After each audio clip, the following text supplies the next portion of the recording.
Another race hoax takes center stage, this time in the WNBA.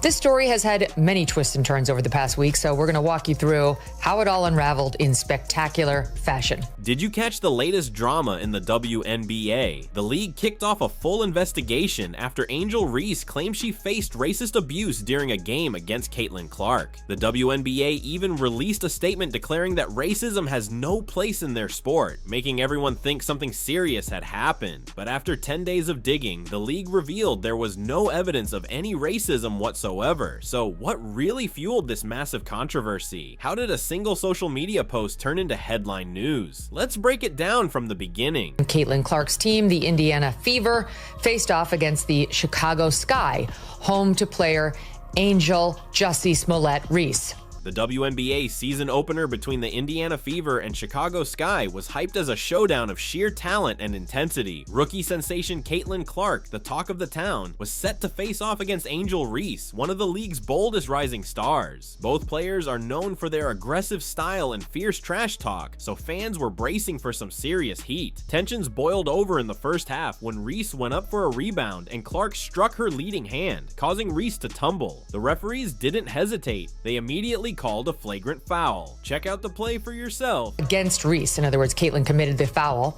After slapping her arm, Reese fell to the ground momentarily before jumping up to follow Clark across the court, angry at the foul. The arena briefly held its breath, but after the game, both stars shrugged off the moment. Clark described it as just part of the game, while Reese agreed, saying, "That's what competition's all about." My mind is, I need to make these 2 free throws. That's all I'm thinking about. It's just part of basketball. It is what it is.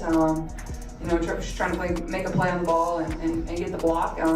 But yeah, I mean, it happens. And those free throws, when you have to shoot them with nobody at the line, are kind of hard. So a little different than having people at the line. So I was just trying to focus on making those.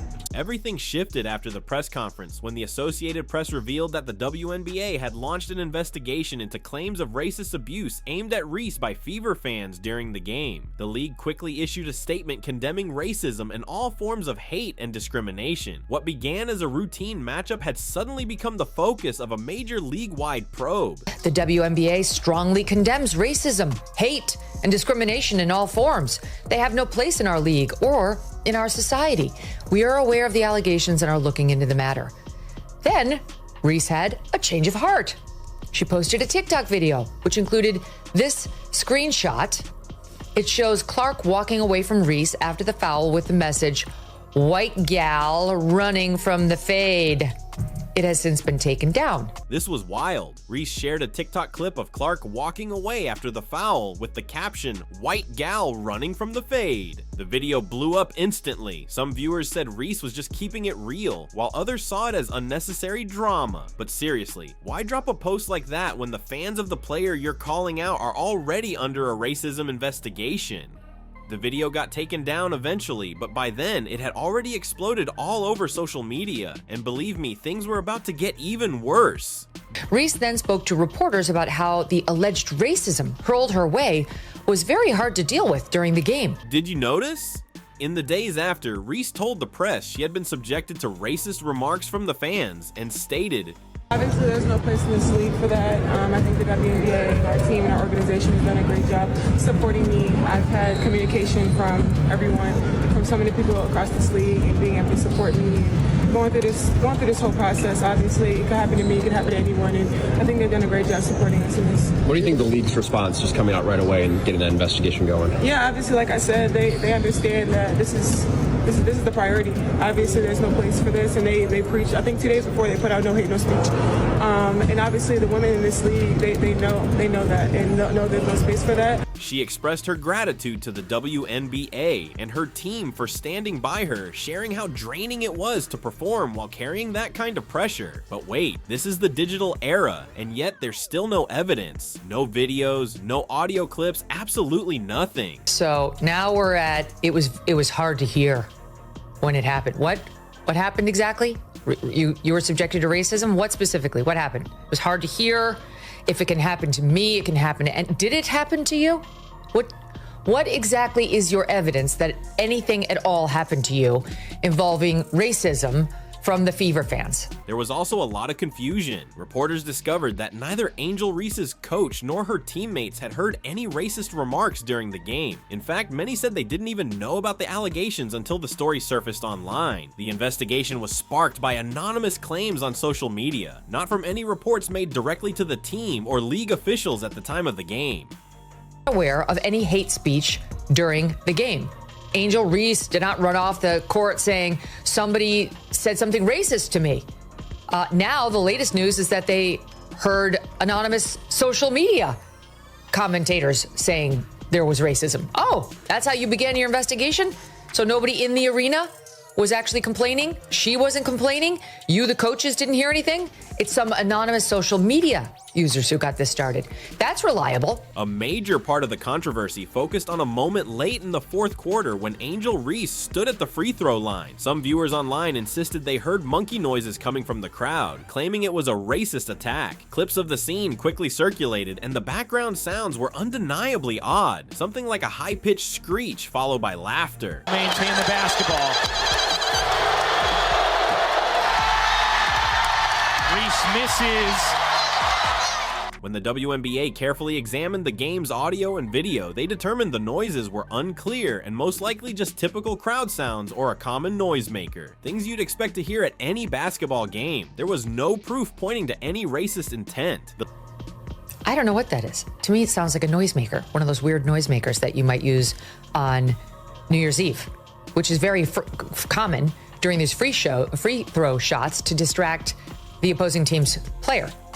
But it certainly doesn't jump out at me as a monkey sound, and it probably doesn't jump out at you that way either. It's people who are looking for these alleged claims.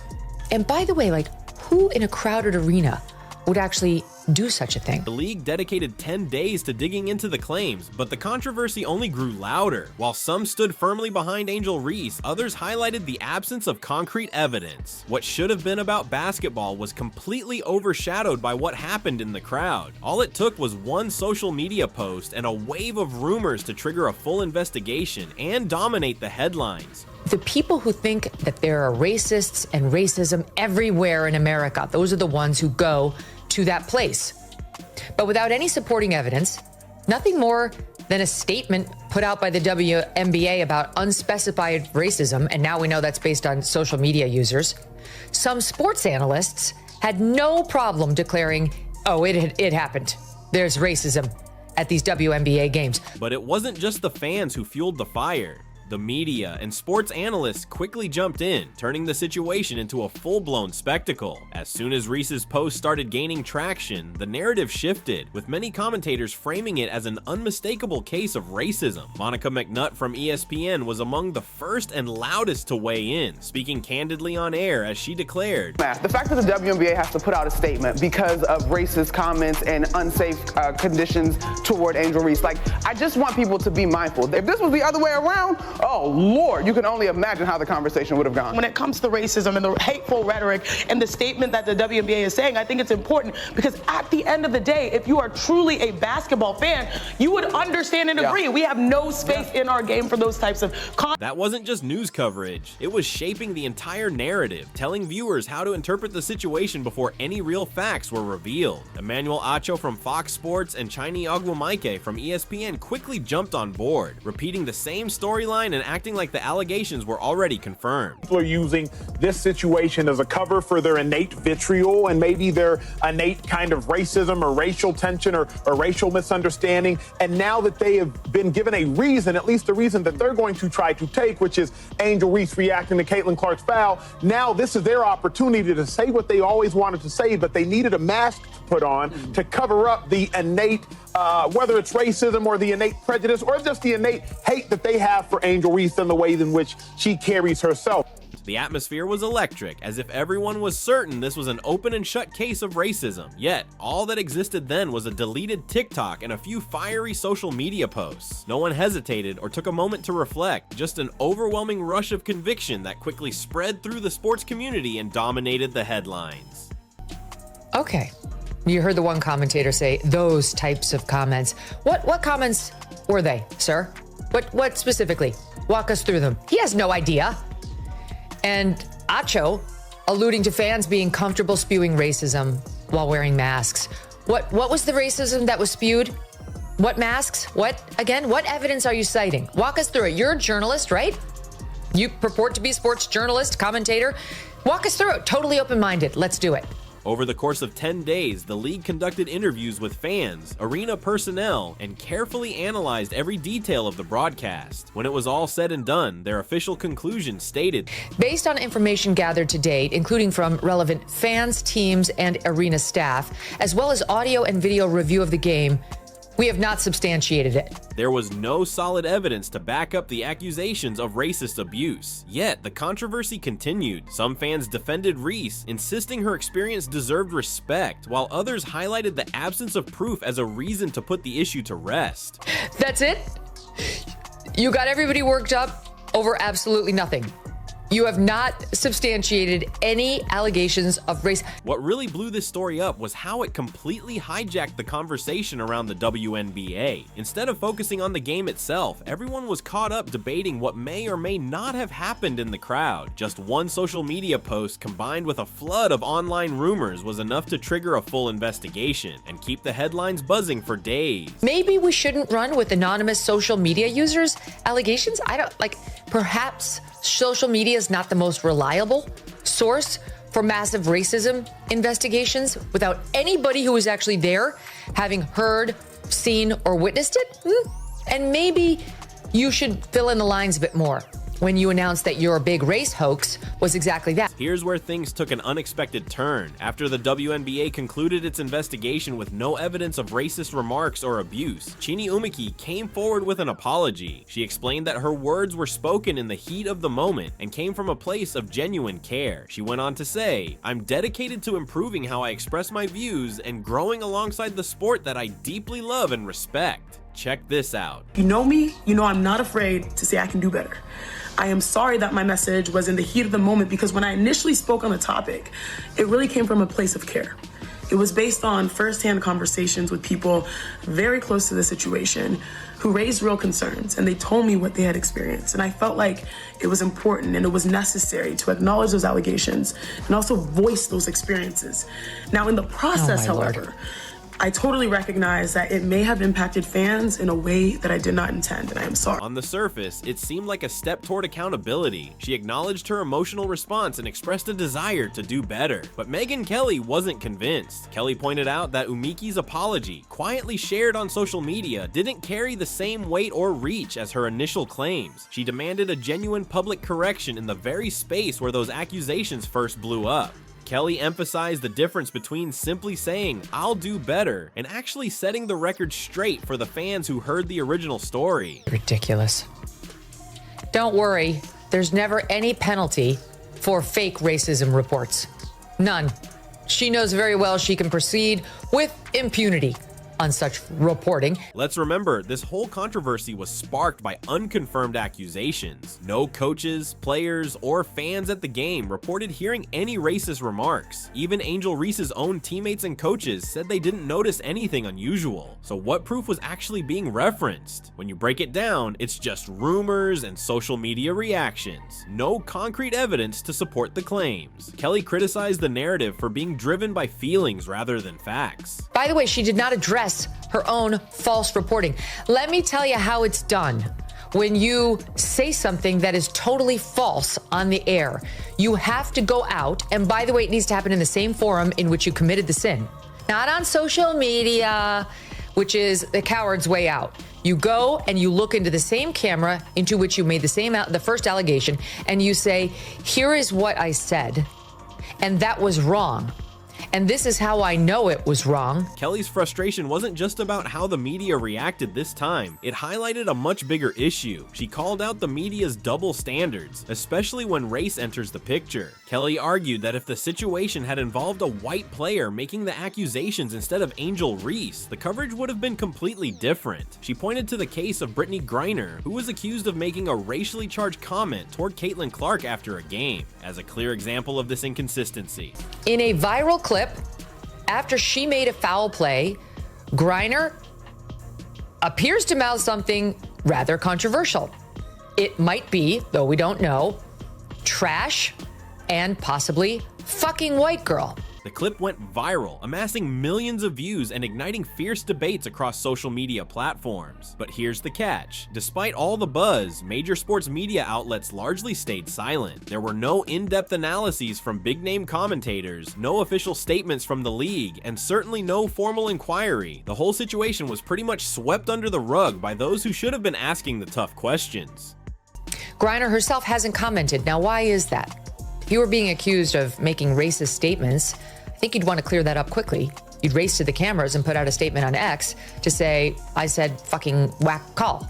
I didn't say effing white girl. Now, compare that to what went down with Angel Reese. Just one social media post from Reese sparked the league into launching a full-scale investigation. Analysts jumped in, headlines exploded, and the story ruled the conversation for days. Meanwhile, for Grindr, even with a viral clip and tons of rumors, the response was complete silence.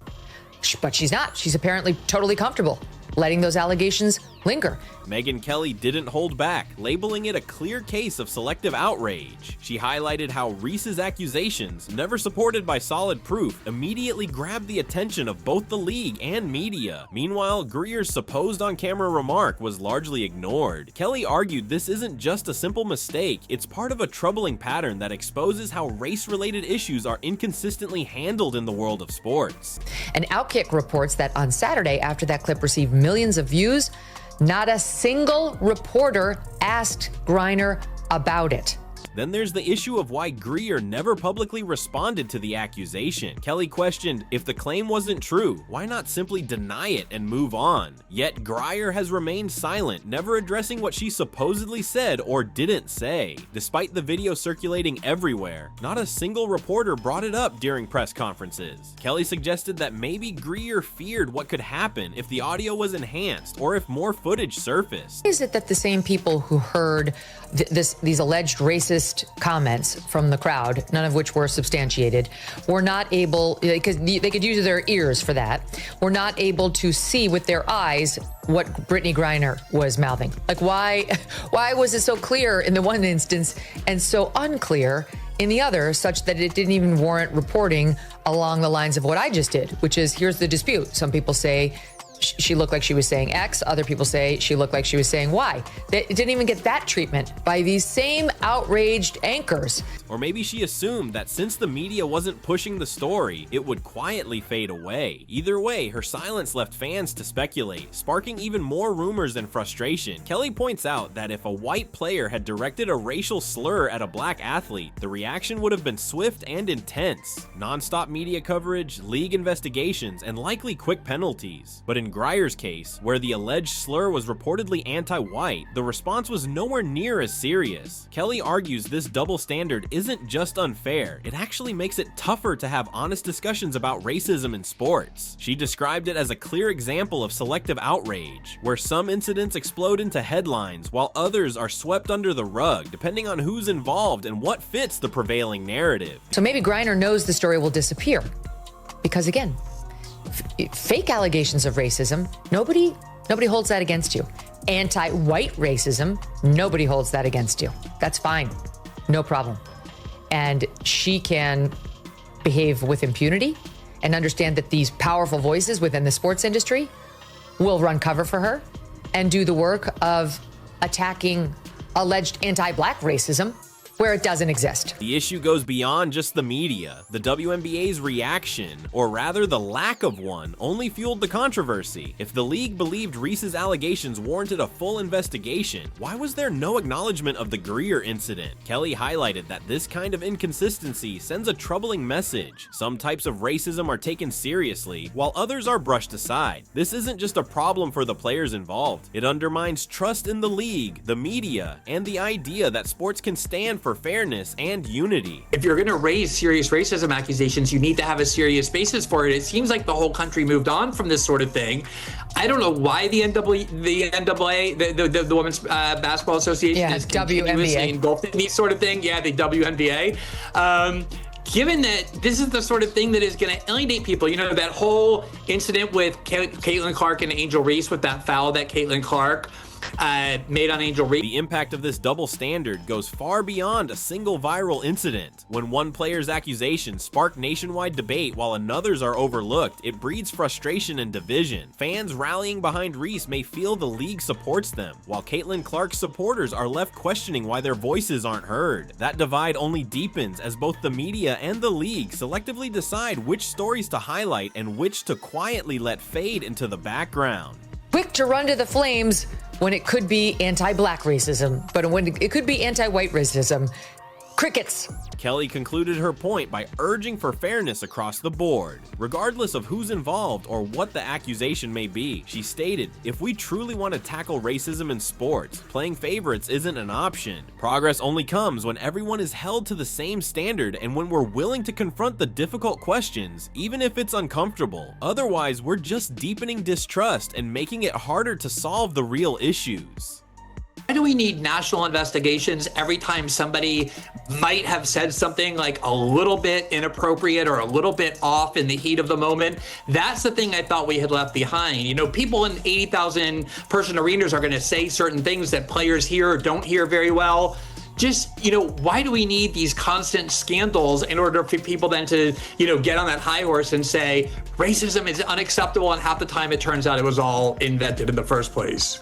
After all the headlines, investigations, and lingering questions, you have to ask yourself, was the controversy between Angel Reese and Caitlin Clark really about what happened during the game? Or was it just another distraction pulling focus away from the sport itself? Megyn Kelly's perspective is clear. The WNBA's probe began with nothing more than social media rumors and ended with no concrete evidence. But by then, the damage was already done. She points out the bigger issue, how quickly unverified stories can spiral out of control, stealing the spotlight from the players and their true accomplishments. Meanwhile, other incidents like the Brittany Greer clip barely get any attention. Fans, athletes, and teams deserve better. So if you're tired of drama overshadowing the game, hit subscribe. Let's bring the focus back to the plays and performances that really matter, because Caitlin Clark and Angel Reese are changing the game where it counts. On the court, not just online. Drop a comment. Do you think the WNBA handled these situations fairly?